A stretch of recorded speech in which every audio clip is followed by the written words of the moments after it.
Hey guys, what's up? It's Jules here for WhatCulture Gaming, and I've got a bit of shock news for you. I'm single.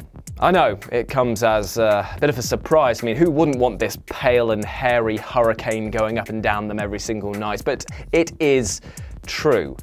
Now, I've been told it's something to do with my lack of respect for human life or some other bollocks, something like that. But it's 2018, a new year and therefore a new me, and I really should try and improve myself for the betterment of those around me. So I turned to video games for advice, aka dating simulators, and I found some weird stuff. So let's take a look at some of them today. With this in mind, I'm Jules, and this is Indie Moments, the 5 dating simulators that are just beyond weird.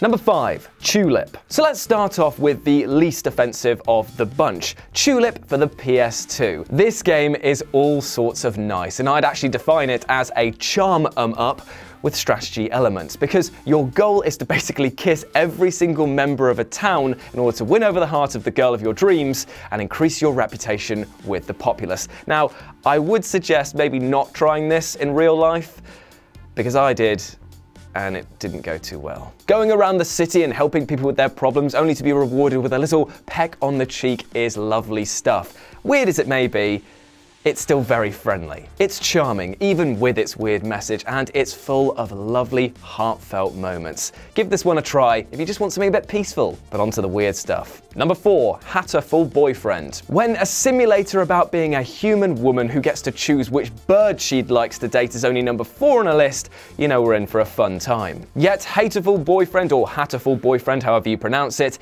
is more than just a little bit weird. It's that extreme type of weird. Like there's an entire backstory about how the human race has been wiped out pretty much by an avian flu strain, and then the antidote that they've tried to develop to protect the humans against it has backfired, making the birds incredibly sentient.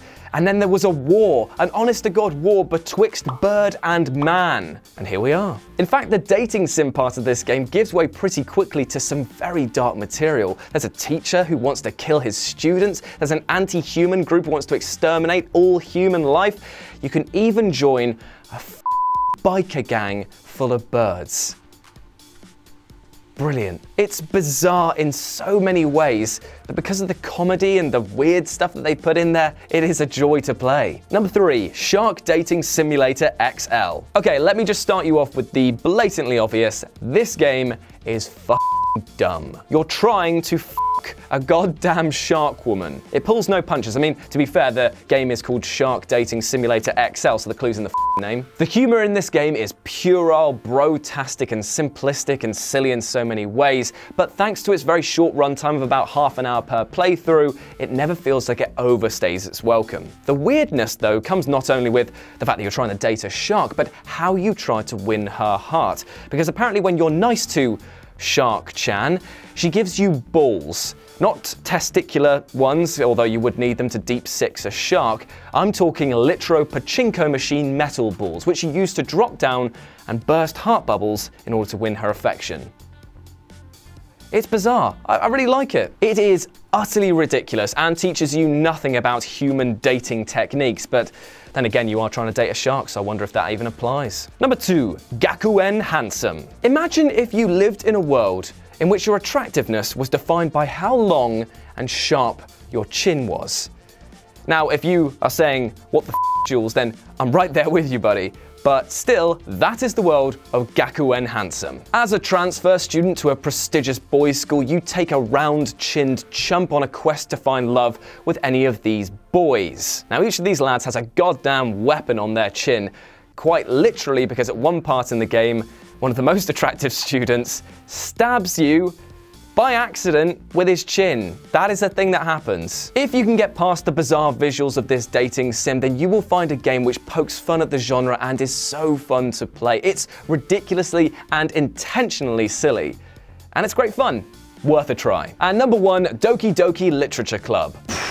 Well, this game certainly takes a turn, doesn't it? See, I was expecting some sort of stock romance plot when I booted this game up after seeing recommendations for it on Twitter, but boy howdy, was I in for a surprise. I thought I was getting some simple story about a guy joining a literature club and just trying to bed one of these fancy females, but no. This game gave me a goddamn mental breakdown in places. It breaks the fourth wall so many times, and in the spookiest, creepiest possible ways. DokiDoki turns from being a stock story into something full of fear, as characters become aware that they're in the game and confess their love to you, not the protagonist, but you. And it's very creepy.